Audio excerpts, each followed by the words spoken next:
Greatness, it's just something we made up. Somehow we've come to believe that greatness is a gift, reserved for a chosen few, for prodigies, for superstars, and the rest of us can only stand by watching.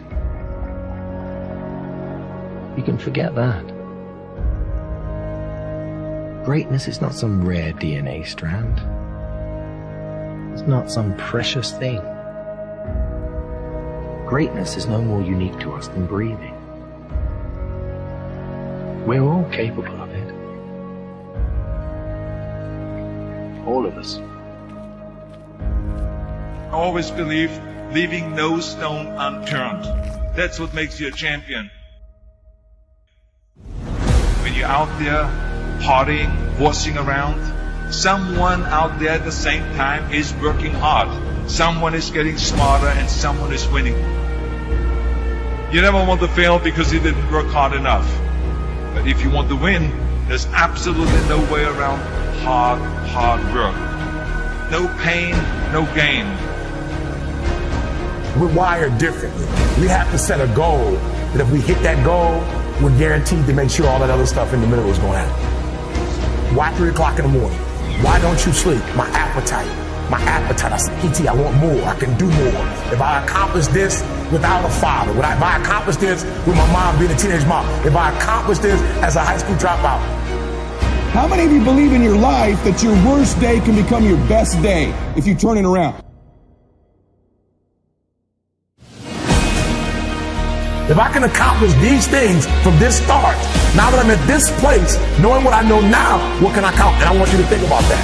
I want you to think about more than just what you're going to do financially, more than what you're going to do in this industry in the next 3 years, right? More than that, what's your appetite? What are you going to do that will ensure that when the alarm clock goes off, that you're already up 10, 20 minutes before your alarm clock goes off? Why?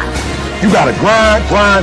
You gotta go through setbacks and disappointments. You gotta go through it. I'm talking about grit. I'm talking about endurance.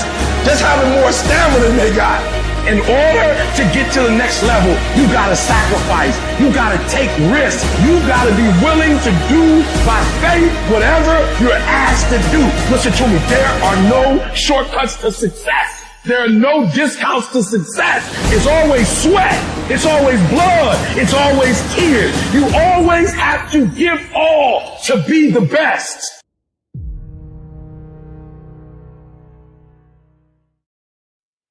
And I think it's important to remember, we talk about content is king. We hear that a lot. And I think if content is king, then context is the kingdom. And even when you forget someone's name, which, I know we've talked about in the past, and how important a skill it is to show someone you care by remembering them. One of the questions you ask yourself is, where do I know this person from? Because with the where creates the context, and then often the memory is there also as well. Yeah, it's interesting. Now, I want to talk a bit more about that because, as our devices get smarter and they become more of who we are, that whole thing of why do we need memory is something I'd really like to revisit today, because 5 years, 10 years from now, we'll still have, we'll be partial cyborgs maybe at that point to speak to Elon Musk, but yet the memory is still really important. Yes. And I'd love to talk about that a little bit. I've done, and I'm looking forward to going deep in that. I do trainings for Google, and it's, they're organizing the world's information. And my mission really is helping people to remember the important parts of it, because memory is a force multiplier. It's one of those things. I challenge anyone to think of anything that they do or want to accomplish that doesn't require memory. Anything, whether it's kinesthetic body memory or remembering, like if we lost, look at the other end, if we forgot half of what we know or knew, half the words, half the people, half of our expertise, we wouldn't be very functional. Yeah. And so imagine if we could double our capacity to learn in a fraction of the time, then we become extremely productive and powerful. And I'm not talking about frantic fast. When I teach people how to read 2 or 3 times faster, I mean in efficiency and effectiveness. You can imagine when you were, great documentary, by the way, I remind, when you're training for something, your body, if you had some kind of physical challenge or let's say we're walking up a hill, you could do it at a level of efficiency and effectiveness than somebody who wasn't in as physically in shape, because you're strong and you don't have to use as much energy. The same thing when I read, whether it's reading a book a day or people see me on stage, 100 people stand up and introduce themselves, and I recite everyone's name or large numbers or remember words. Numbers, they say. Everyone could do that, and it's not something. There's no such thing as a good or bad memory.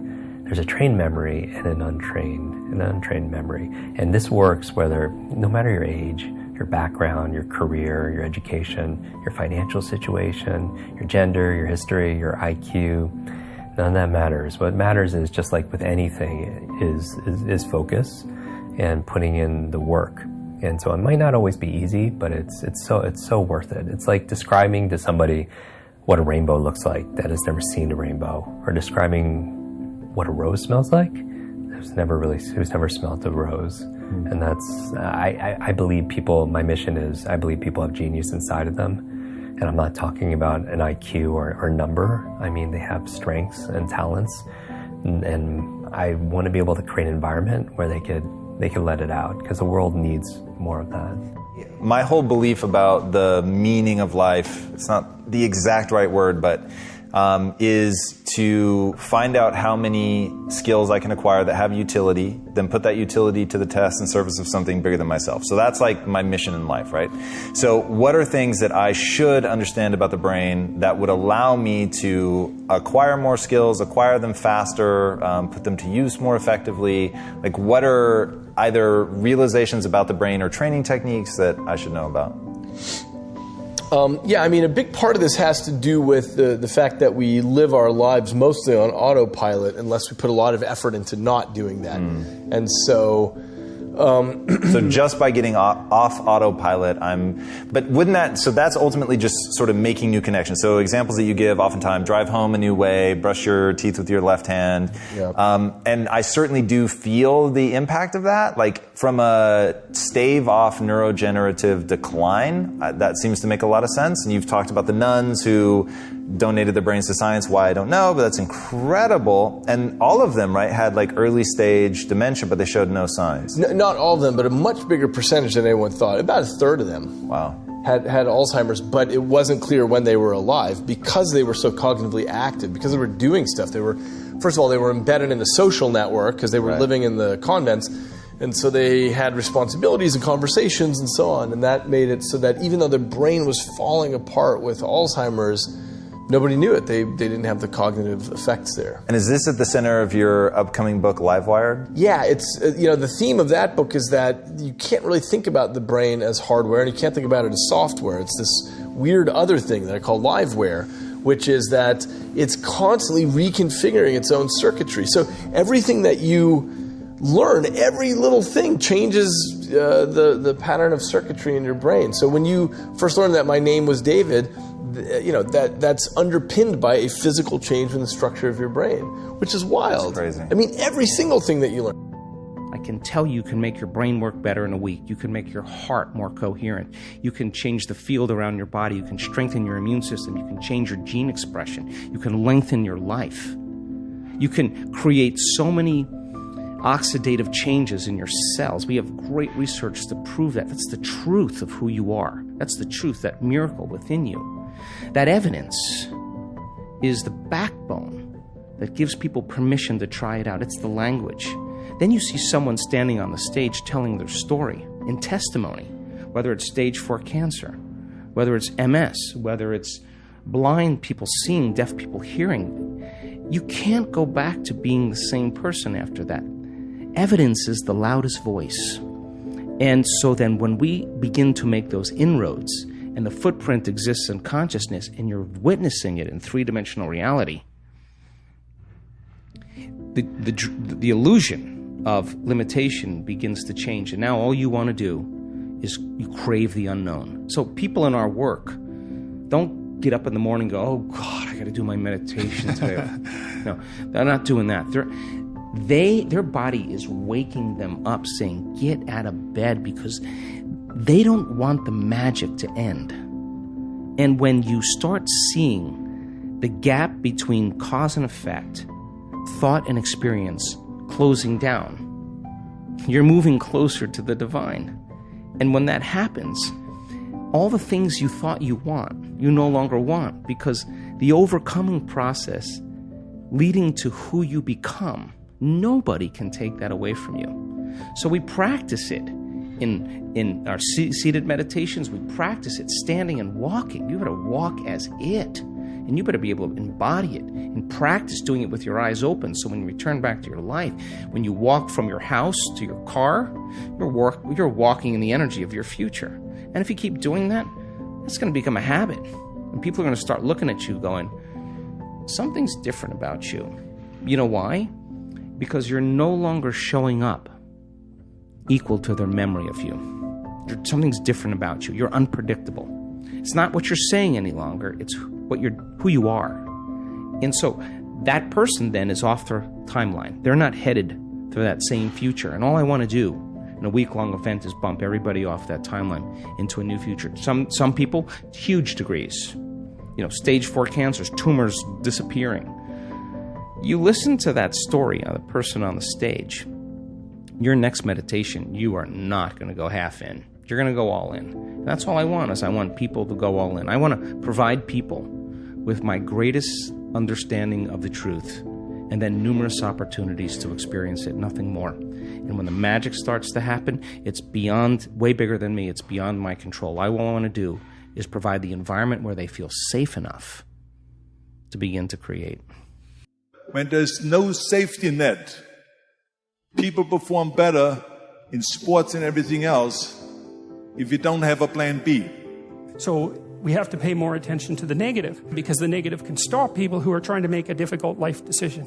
And maybe we don't need 10,000 hours of practicing courage, but we could become cognizant of how we let fear manifest itself in our daily lives, and instead counteract that so we could get past our fears and do the things that we're meant to do and be the people we're meant to be. See, if you know what your life work is, I encourage you to start working on it. If you can't do it all at one time, do just a little bit of it. A lot of people are looking at this the wrong way. There is a blessing in everything. Behind every moment of adversity in your life, there is a blessing and a lesson. You can be afraid of success. You can be afraid of failure. You can be afraid of looking ridiculous. You can be afraid of change, either positive or negative change. The only way to deal with fear that I found in my life is a couple ways. One of those ways is to turn it on itself. If you're not going to get rid of fear, then use fear. Use fear or it uses you. It's that simple. And there was something that had been on my heart and something that I had been thinking about but had long let fear get in the way of. And in doing so, I realized that I had come into a whole new world. I had come up with my plan for how I was going to change the world. About the things that you do that you shouldn't do, that you know you shouldn't do beyond a shadow of a doubt, right? There's some things like that. That's bad habits and poor aim and all of the resentment and hatred and aggression and unresolved conflicts and all those things that are dementing you and warping you, and then think, okay, those things get the upper hand, man. They get the upper hand, and they take you the worst possible place you could go. You don't magnify the degree to which the pain ought to be affecting you. And so really what he means in that is, listen, you're going to get out of your life what you'll accept. And that's really difficult for people, I think, to understand is, look, what you think you're worth and what you're going to tolerate is absolutely what you're going to bring into your life and what the outward part of your life is going to look like. So I'm saying that as you begin to look at where you want to go, if you want to make it today, and things are changing so fast you have to literally run to stand still, I'm saying that you've got to make some conscious effort to begin to work to develop you. Where I was going to be doing a lot of things that scared me all the time, and it's something that over the past year and a half of my life I have been so grateful for, especially because I've been able to live my mantra. I've been designing and redesigning and redesigning and redesigning, right? And looking at the blueprint called me and what works and what doesn't work, and embracing what works and embracing what didn't work.